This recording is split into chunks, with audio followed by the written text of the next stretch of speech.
दोस्तों, स्क्रीन पर नजर आने वाला यह इंसान का नाम बिन्यामिन नेतन्याहू है। एक ऐसा इंसान जो न सिर्फ इस वक्त इजराइल का मौजूदा प्रधानमंत्री है, बल्कि इजराइल के इतिहास में सबसे लंबे वक्त तक पोजीशन पर बैठने वाला इंसान भी है। इवन पिछले पूरे 75 सालों के इतिहास में इतनी ज्यादा ताकत और इतनी ज्यादा शोहरत इजराइल में किसी भी इंसान को नहीं मिली कि जितनी ज्यादा शोहरत और जितनी ज्यादा ताकत इस इंसान को मिली है। मगर इस इंसान ने शायद खुद भी कभी सपने में भी नहीं सोचा होगा कि जिस तरह से उसकी सबसे ज्यादा ताकत और सबसे ज्यादा शोहरत मिली है, बिल्कुल उसी तरह से ही उसकी पॉलिटिक्स मतलब राजनीतिक करियर का अंत भी सबसे ज्यादा खौफनाक और सबसे ज्यादा बुरी तरह से होगा। गौरतलब यह है कि पल पल के अपने लोग के उसकी इतनी ज्यादा नफरत करने लगेंगे जिसका शायद अंदाजा भी नहीं लगाया जा सकता, बल्कि उसको तो इतिहास में इसराइल के इस सबसे नाकामयाब और सबसे जालिम हुक्मरान के तौर पर याद किया जाएगा। फिलहाल दोस्तों, नेतन्याहू की पूरी बड़ी ही अजीबोगरीब कहानी सुनने से पहले आप लोग नेतन्याहू के तरफ से दिए गए काफी पहले इस बयान को सुनिए, जो दरअसल नेतन्याहू ने फिलिस्तीन के लोगों और मुसलमानों के बारे में दिया था। इस बयान में नेतन्याहू ने कहा था कि सेकेंड वर्ल्ड वार में हिटलर के जिसने लाखों की तादाद में बड़ी ही दर्दनाक तरीके से यहूदियों को कत्ल किया था, वो दरअसल कभी यहूदियों को कत्ल करना नहीं चाहता था, बल्कि वो तो सिर्फ ये चाहता था कि अपने इलाके से यहूदियों को निकाल दिया जाए।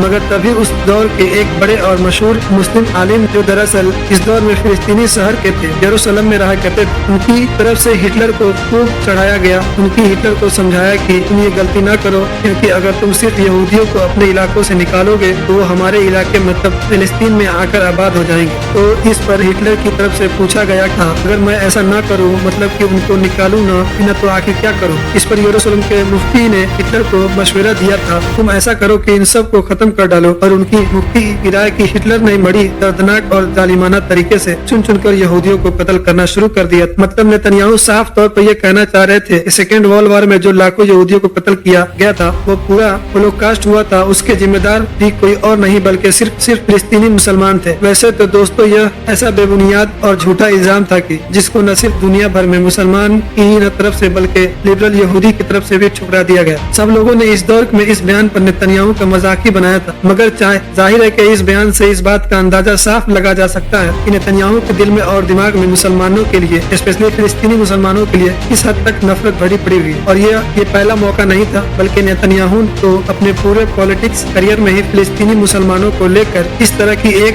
के बाद एक कई बयान दिए हैं। सिर्फ बयान ही नहीं, बल्कि नेतन्याहू की गवर्नमेंट की पॉलिसी भी हमेशा इसी तरह की रहती है। और इस कट्टरता और इस नफरत के पीछे कहीं नहीं नेतन्याहू के बैकग्राउंड को भी जिम्मेदार माना जाता है। बात करें अगर बैकग्राउंड की, तो नेतन्याहू का जन्म 1949 में हुआ था। उस वक्त तक न सिर्फ इजराइल ने अपने बनने का ऐलान कर दिया था, बल्कि वो नखवा भी हो चुका था, जिसके तहत लाखों फिलिस्तीनी उनके अपने ही घर से निकाल दिए गए। रिपोर्ट बताती है कि नेतन्याहू के फादर भी लगभग नेतन्याहू की ही तरह थे। वो हमेशा पूरे फिलिस्तीनी इलाके पर ही एक यहूदी स्टेट बनाना चाहते थे, फुल सपोर्ट भी करते थे। फिलहाल नेतन्याहू की परवरिश कुछ तो यरूशलेम शहर में हुई, जबकि कुछ अमेरिका में हुई। 21,96,007 मतलब 1967 की वो जंग जो अरब और इसराइल के बीच हुई थी, उस जंग में नेतन्याहू को अमेरिका से इसराइल वापस आना पड़ता था। इस जंग में नेतन्याहू हिस्सा लेते और अलग अलग मोर्चे पर इसराइल की तरफ से लड़ाई लड़ते हैं। जाहिर है कि दूसरे इजरायली लोगों की तरह नेतन्याहू भी बड़ी अच्छी तरह से जंग में अलग अलग मोर्चों पर और अलग अलग पोजीशन पर लड़ चुके हैं, जिसका साफ तौर पर असर नेतन्याहू के मिजाज में भी नजर आता है। फिलहाल जंग के बाद एक बार फिर से नेतन्याहू की तरफ से अमेरिका वापस जाने का फैसला किया जाता है। वहाँ पर हायर एजुकेशन कंप्लीट की जाती है और पढ़ाई कंप्लीट करने के बाद नेतन्याहू की फिर से इसराइल में वापसी होती है। वापस आते ही नेतन्याहू ने अब इसराइल में बड़ी तेजी के साथ अपने कनेक्शन बनाना शुरू कर दिए थे। नेतन्याहू को जब बहुत ही जल्द राजनीतिक तौर पर सफलता भी मिलती है और फाइनली 1984 में नेतन्याहू को इसराइल की तरफ से यूएन के लिए एक परमानेंट रिप्रेजेंटेटिव टीम सिलेक्ट किया जाता है। और 1993 में नेतन्याहू को इसराइल की एक बड़ी राइटिंग पार्टी की, जिसका नाम लिकर पार्टी का, उसका चेयरमैन किया जाता है। इतना ही नहीं, 1996 में तो नेतन्याहू इलेक्शन जीतकर इसराइल के पहले प्रधानमंत्री बनते हैं। न सिर्फ पहले बल्कि यंग, इस मतलब के इसराइल के इतिहास के सबसे कम उम्र के प्रधानमंत्री बनते हैं। फिलहाल उसके बाद दूसरे नेताओं की तरह हार जीत का सिलसिला शुरू हो जाता है और साल 1999 आते आते इतने बुरे हालात बन चुके थे कि नेतन्याहू की राजनीतिक में इतनी बुरी हार हो चुकी थी कि अब नेतन्याहू की तरफ से राजनीति से संन्यास मतलब रिटायरमेंट का ऐलान कर दिया गया था। लेकिन फिर बाद में एक बार फिर से नेतन्याहू की राजनीतिक में वापसी हुई और एक बार फिर से नेतन्याहू कामयाबी हासिल करना शुरू। साल 2009 में एक बार फिर नेतन्याहू की पार्टी दूसरी कुछ पार्टी के साथ मिलकर एक बार फिर से गवर्नमेंट बनाने की कामयाब हुए और इस तरह से नेतन्याहू को दूसरी बार पीएम की गद्दी पर बैठने का मौका मिला। सन 2013 और सन 2015 में भी नेतन्याहू के अलायंस को ही जीत मिलती है, मगर सन 2021 में नेतन्याहू को हार का सामना करना पड़ा। मगर यहाँ पर गौर करने वाली बात यह है कि नेतन्याहू को हराने के बाद वहाँ के कुछ अपोजिशन पार्टी ने जो मिलकर गवर्नमेंट बनाई थी, मतलब जो छोटी छोटी विपक्षी पार्टियां एक जगह पर इकट्ठा होकर सरकार चला रही थी, वो काफी अनस्टेबल थी। मतलब आपस में ही इतने ज्यादा अनबन थे कि उनकी यह सरकार ज्यादा लंबे वक्त तक चल न सकती। सरकार गिर गई और सन 2022 में एक बार फिर से नेतन्याहू को ही पीएम की गद्दी पर बैठने का मौका मिल गया। मगर जाहिर है कि बहुमत तो नेतन्याहू को भी नहीं मिला था, तो इसलिए नेतन्याहू ने भी कुछ अलग अलग पार्टीज के साथ मिलकर ही गवर्नमेंट बनाई थी। मगर ये सन 2022 में नेतन्याहू की तरफ से गवर्नमेंट बनाई गई थी, ये जहाँ एक इसराइल के इतिहास की सबसे कट्टर और सबसे खतरनाक गवर्नमेंट, तो वहीं दूसरी तरफ फिलिस्तीनी मुसलमानों के लिए भी ये सबसे ज्यादा जालिम साबित हुई। वो इसलिए क्योंकि जिन छोटे छोटे पार्टी के साथ मिलकर नेतन्याहू ने सरकार बनाने का फैसला किया था, इनमें से ज्यादातर पार्टीज ऐसी थी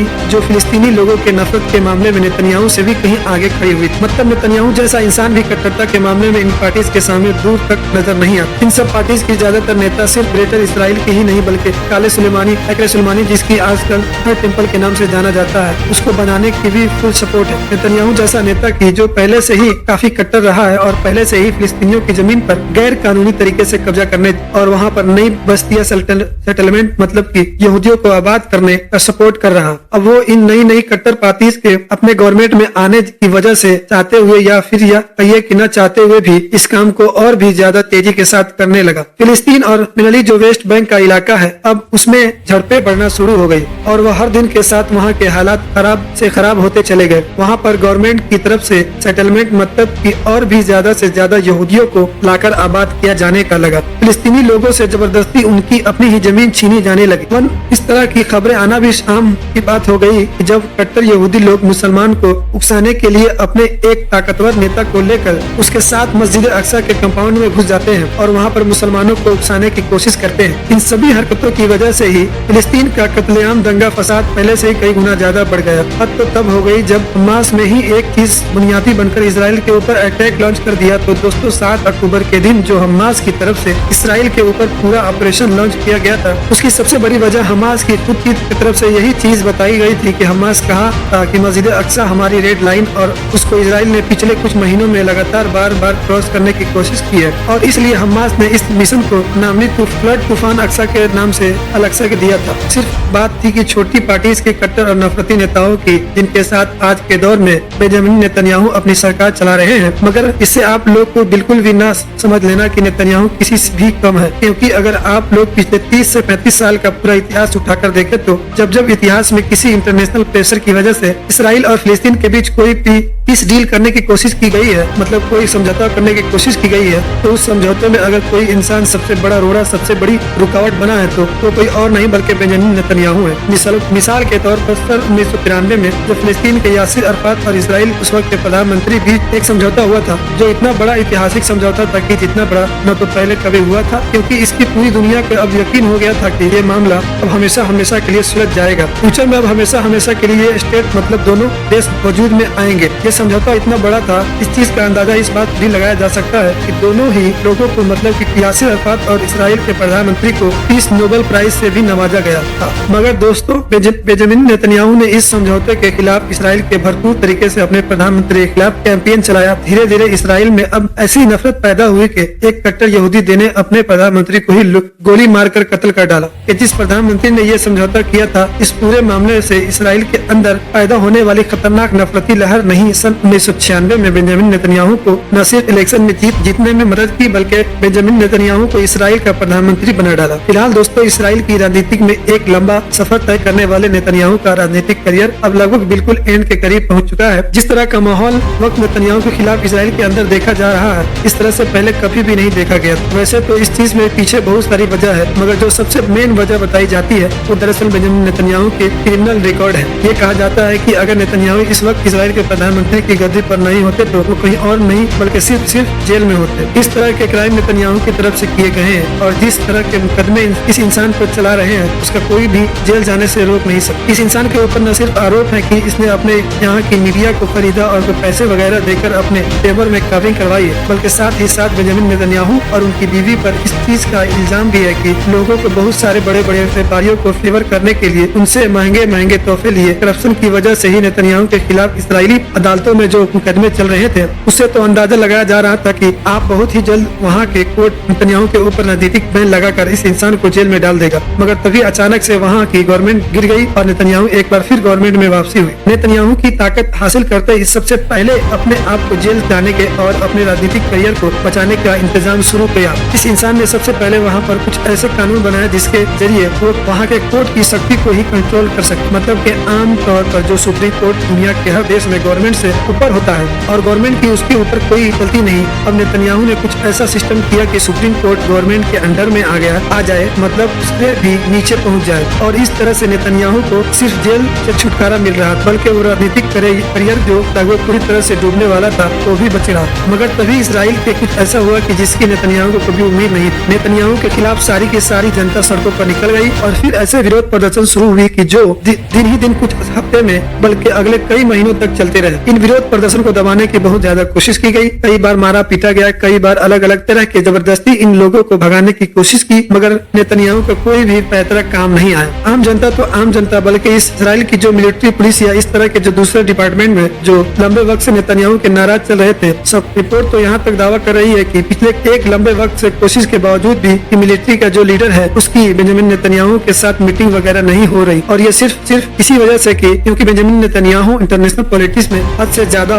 इन्वॉल्व हो चुके हैं। इसराइल नेतन्याहू की इन्हीं फैसलों की वजह से अंदरूनी तौर पर बुरी तरह से टूट चुका है और इतना ज्यादा कमजोर हो पड़ चुका है था कि जितना पहले कभी नहीं पड़ा। और इसी चीज का फायदा उठाया हमास ने और जाहिर है कि इस चीज का असर साफ तौर पर 7 अक्टूबर के दिन इस दिन देखने को भी मिला, जब इसराइल की आर्मी और इसराइल इंटेलिजेंस से बुरी तरह से फेल हुई। बल्कि हमला हो जाने के बाद भी अगर ये कई घंटे तक वो लोग यही नहीं समझ पा रहे थे कि आखिर ये क्या हुआ और कैसे हुआ। दोस्तों, मेनली आप अपने राजनीतिक करियर बचाने के लिए बेंजामिन नेतन्याहू में 2 प्लान थे। पहला प्लान ये था कि इसराइल को अंदरूनी तौर पर लगातार ताकतवर बनाया जाए और उसकी सिक्योरिटी को बहुत ज्यादा मजबूत की जाए। साथ ही साथ फिलिस्तीन लोगों से ज्यादा दबाया जाए ताकि उसके दबाने की इसराइल के अंदर ज्यादा माहौल पैदा हो, जो माहौल नेतन्याहू ने राजनीतिक करियर को मेंटेन करने की मदद कर रहे थे। साथ ही साथ दूसरा प्लान भी था कि इंटरनेशनल लेवल पर जितना जल्दी मुमकिन हो सके ज्यादा से ज्यादा मुस्लिम देशों से नॉर्मलाइजेशन किया जाए, मतलब उनसे दोस्ती की जाए। अगर आप लोग न्यूज वगैरह देखते हैं तो मुझे बताने की जरूरत नहीं, पिछले कुछ महीनों में आपने नोटिस किया होगा कि अरब देशों के साथ इसराइल की नॉर्मलाइजेशन का ये प्लान बड़ी तेजी के साथ आगे बढ़ रहा था। इसराइल ऐसा इसलिए करना चाहता था कि क्योंकि अगर सारे ही अरब और मुस्लिम देश एक एक करके दोस्ती कर ली जाए, तो रिलेशन को नॉर्मलाइजेशन कर लिया जाए, तो ऑटोमेटिक फिलिस्तीन लोगों से जो आवाज को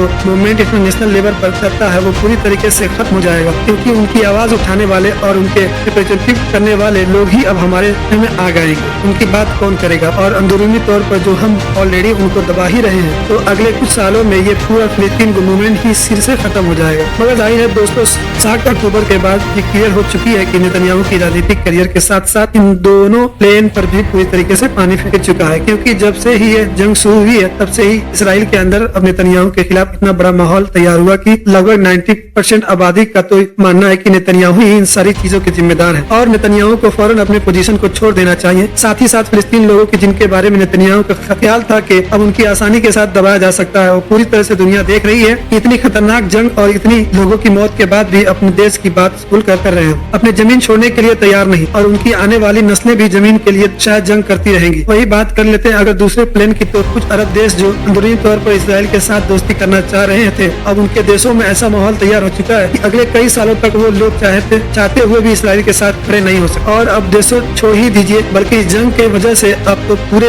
वेस्टर्न वर्ल्ड में भी फिलिस्तीन लोगों के फेवर में माहौल बन चुका है और वो ये चीज है कि वो इतिहास में पहले शायद कभी नहीं हुआ। यही वो सारी चीजें जो जिनकी वजह से कुछ लोगों का ये मानना है कि जो जंग चल रही है इसको लंबा खींचने और इसको मकाम पर ले जाने के पीछे कहीं न कहीं नेतन्याहू की ही दिमाग है, क्योंकि नेतन्याहू को पता है कि जैसे ही ये जंग रुकेगी न सिर्फ पूरे मामले की नेतन्याहू से ही जिम्मेदार ठहराया जाएगा, हिसाब किताब लिया जाएगा, बल्कि राजनीतिक करियर भी पूरी तरीके से खत्म हो जाएगा और हो सकता है कि बहुत जल्द ही जेल भी जाना पड़े, क्योंकि पब्लिक का सपोर्ट तो नेतन्याहू की तरफ से लगभग पूरी तरह से गायब हो चुका है। फिलहाल दोस्तों, आज के वीडियो में बस इतना ही। वीडियो पसंद आने पर सिर्फ वीडियो को लाइक करें, बल्कि अपने फ्रेंड में साथ ही जरूर शेयर करें और बेल आइकन को प्रेस